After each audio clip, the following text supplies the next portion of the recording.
Hola a todos, ¿cómo están? Mi nombre es Juliet y hoy vengo a traerles 3 casos terribles de histeria colectiva o histeria en masa. Antes de empezar quiero invitarte a que te suscribas a este canal, es supremamente sencillo, fácil y gratuito. Simplemente le tienes que dar clic a un botoncito rojo donde dice suscribirse y recuerda también que es muy importante que actives la campanita de notificaciones para que YouTube te notifique cada vez que yo suba un video nuevo. Recuerda que subo videos todas las semanas, entonces te conviene suscribirte a este canal. Esta vez estoy hablando de otros temas que también son supremamente interesantes para comprender el presente. Entonces, ahora sí, dicho todo esto, vamos a empezar. 3 terrificantes casos de histeria en masa en la historia. La idea de que el miedo colectivo pueda expandirse en una comunidad y dar vida a una psicosis colectiva nos parece hoy algo mucho más factible gracias también a las redes sociales y a las noticias en internet, donde todos tenemos un acceso mucho más fácil y momentáneo. Hoy en día las dudas y los miedos viajan mucho más rápido que una epidemia. Pero esto no se trata de algo nuevo. Si ustedes piensan que esto de la histeria colectiva es algo relacionado con internet, se equivocan, porque, mejor dicho, desde antes de que existiera la televisión e incluso la electricidad, ya habían existido casos de histeria colectiva que se han ido verificando a lo largo de la historia. Y en este video conoceremos 3 de esos casos, de los que a mi parecer han sido más terrificantes. Bueno, pues a mi parecer, y también de lo que conozco, porque pues creo que han habido muchos y habrán habido pues seguramente peores no conocidos, pero bueno, hoy veremos 3. Si ustedes quieren, después veremos otros, o pues ya veremos, pero bueno.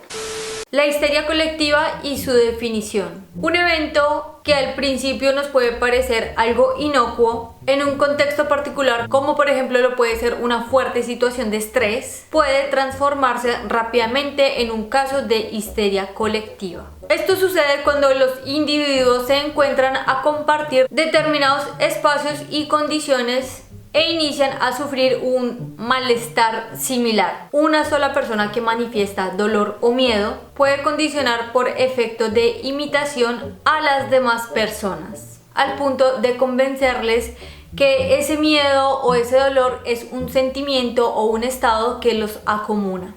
Algunas histerias de masa han tenido orígenes banales. Banales quiero decir que son como cosas, no digo insignificantes, pero sí sin demasiado peso, o sea, no muy importantes. Puede ser como un ejemplo: estamos aquí 20 personas y yo digo, acaba de entrar una araña súper venenosa y nos va a matar a todos.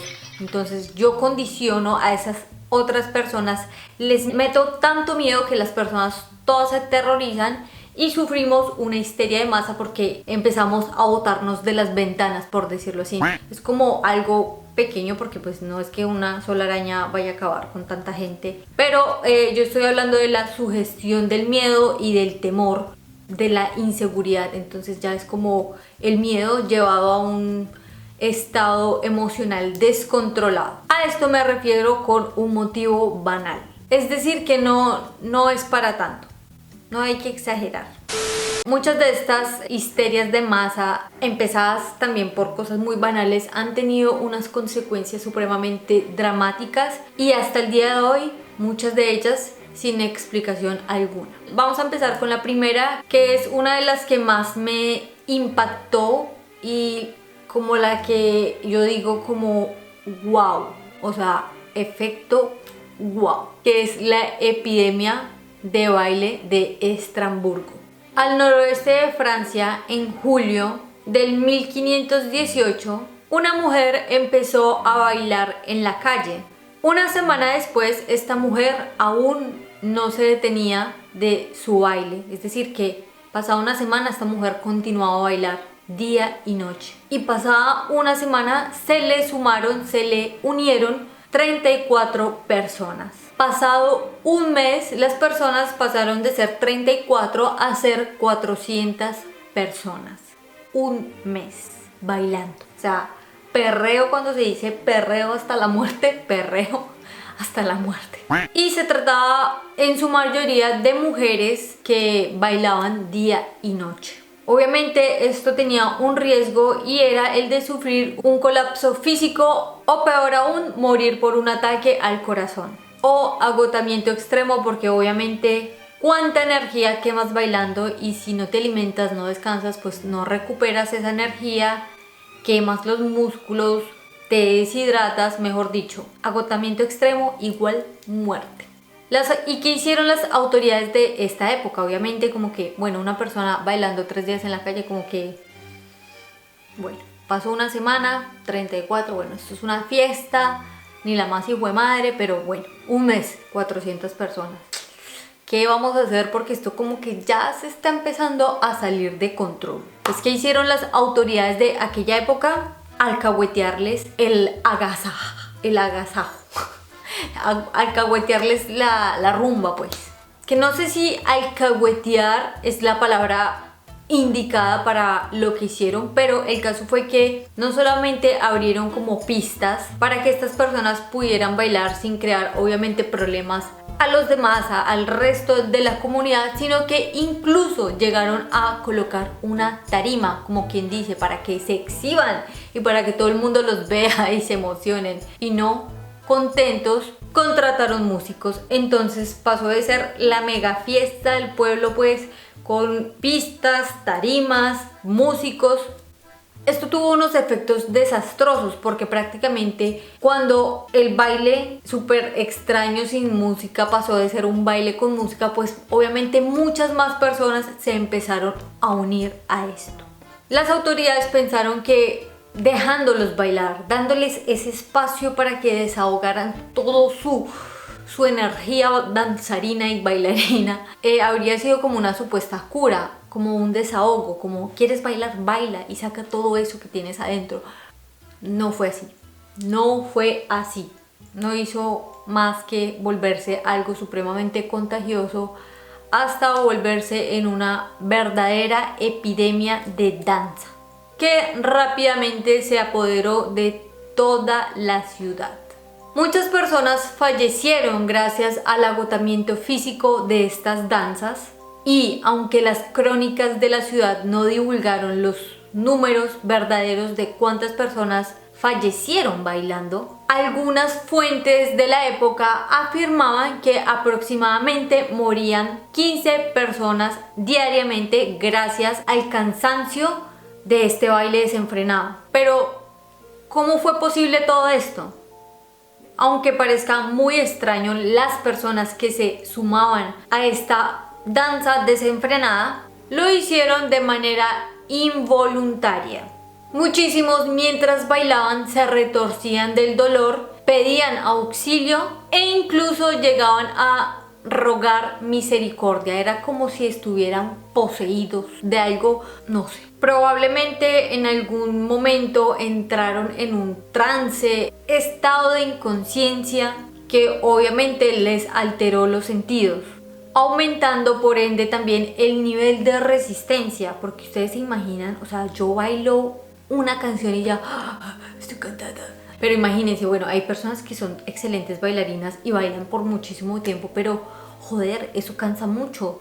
Ustedes se imaginan bailar 3 días seguidos, es como, o sea, la resistencia física que debe tener el cuerpo es brutal. Entonces como que este estado mental les llevaba por ende también a físicamente resistir y quejarse del dolor, pero no poder parar, a pesar del cansancio físico y los dolores musculares.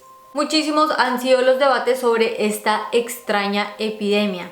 Se habló, por ejemplo, de causas sobrenaturales, castigos divinos o posesiones demoníacas. Pero también se cree que fue un tipo de intoxicación alimentaria a causa de un hongo que crece en el grado y en la cebada, que es extremadamente alucinógeno. Yo no sé. Este pudo haber sido un factor desencadenante para este extraño suceso, pero seguramente no fue el único, porque si no, pues imagínense ya cuántas epidemias del baile habrían habido.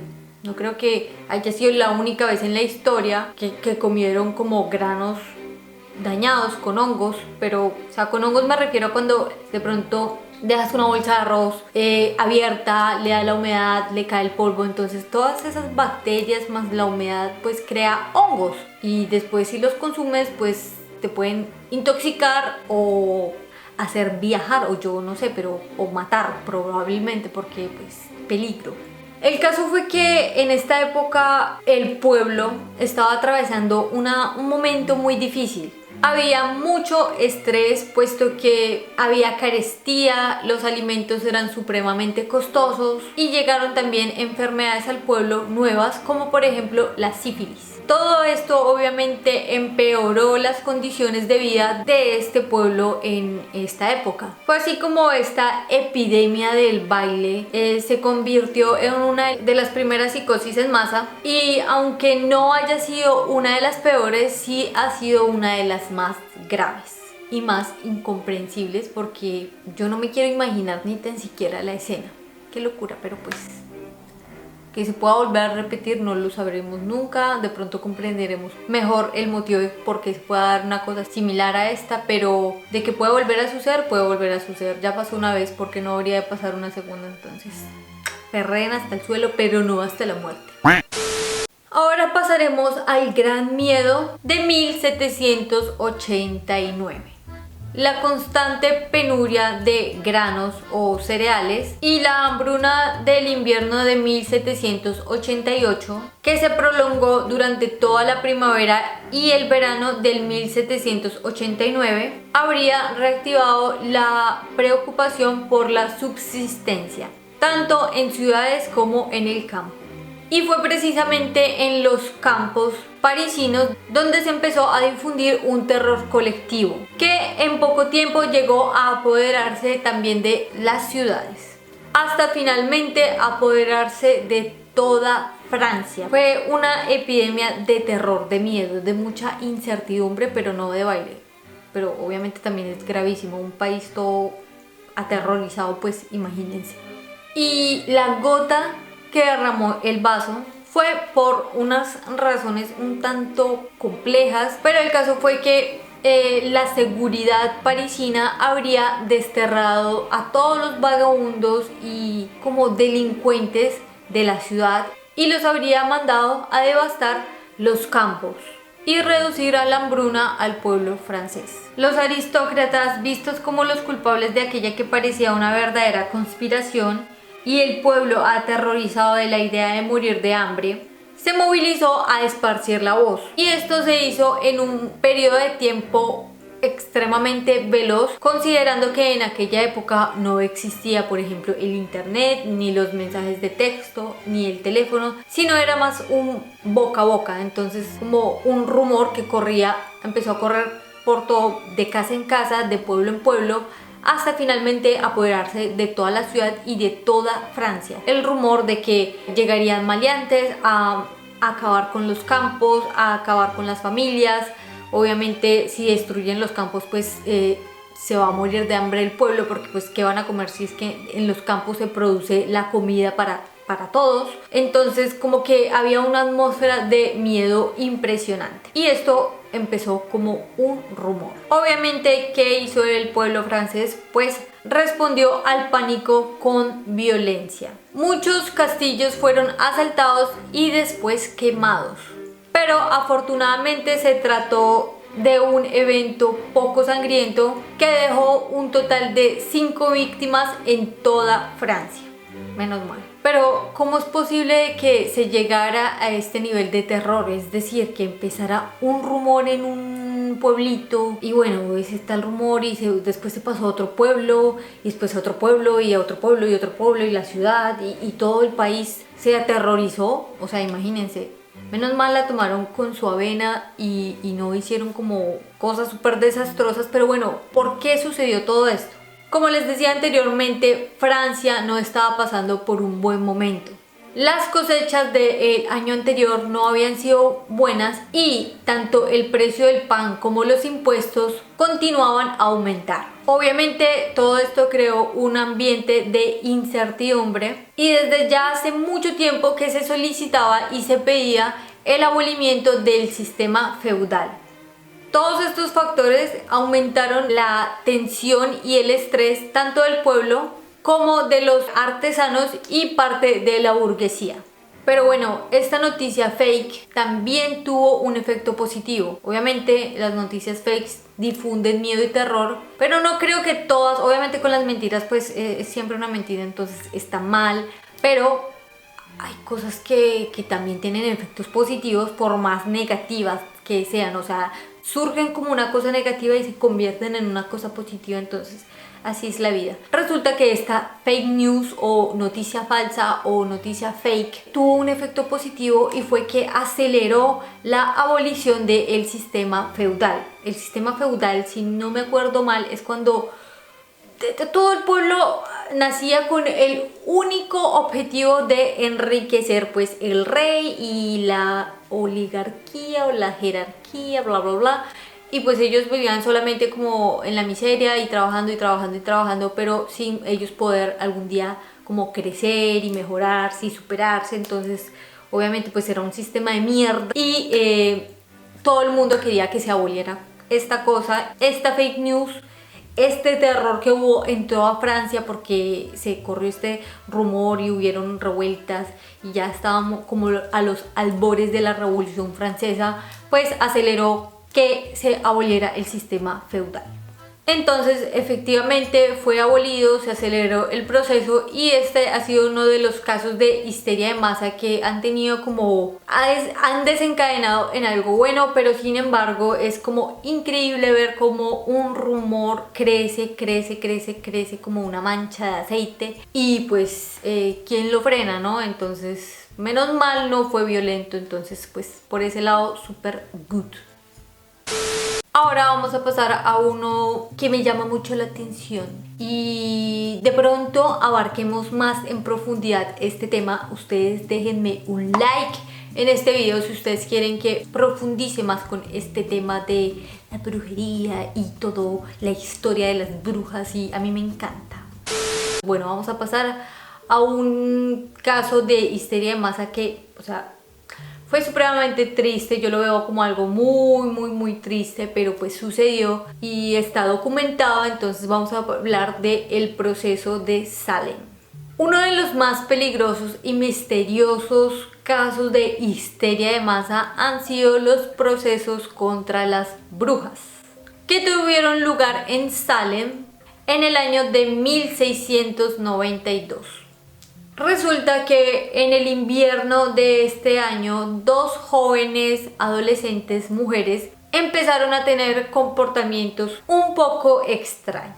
Pero bueno, por extraños que se entiende, resulta que estas chicas se arrastraban por el suelo, graznaban, decían cosas incomprensibles, se escondían así como sin ningún motivo y sentido, como que me escondo y me quedo aquí. Entonces sí, tenían como comportamientos muy psicóticos. Esto al principio pareció simplemente un comportamiento bizarro o algo extraño, algo como bizarro, ¿me entienden? El caso fue que pasado un mes las sospechas empezaron a aumentar. Se empezó a pensar de que estas chicas podían estar poseídas por alguna entidad diabólica o ser unas brujas. O también que pudieran ser víctimas de brujería. Se acudió entonces a un tribunal y toda la comunidad empezó a ser interrogada. Después de todos estos interrogatorios, procedieron con los encarcelamientos y también con las falsas confesiones obtenidas a través de la tortura. Fue así como en muy poco tiempo el presunto número de brujas fue en aumento. Todo esto con un absurdo afán de buscar un culpable y resolver el problema. Y tanto mujeres como hombres fueron acusados de brujería y encarcelados. Los procesos empezaron después de meses de investigación y entre junio y agosto 12 personas fueron condenadas a la horca. En septiembre se sumaron otros 7 condenados y un hombre fue literalmente aplastado bajo tortura por negarse a hablar. Fueron 19 las víctimas totales y aproximadamente 150 los sospechosos encarcelados y al menos 200 personas acusadas de brujería. Pero ¿cómo fue posible todo esto? A partir de la histeria colectiva que generaron las dos jóvenes, que generaron no ellas porque creyeron que ellas eran las brujas o de pronto sí, pero sin embargo como que ver estos comportamientos dijeron pues deben haber brujas en este pueblo porque estas muchachitas porque se están comportando así de extraño, entonces empezaron a crear efectivamente una psicosis, una histeria, y esta histeria pues como ya les había dicho en los dos casos anteriores, la histeria es una cosa que se empieza como a difundir, como a crecer y a expandir de manera colectiva, es decir, que pasa de una persona a dos y estas dos se convierten en cuatro y estas cuatro se convierten en ocho y estas ocho en 12 y así sucesivamente. Obviamente lo que le pasó a estas jóvenes fue un acto que se lo achacaron al maligno.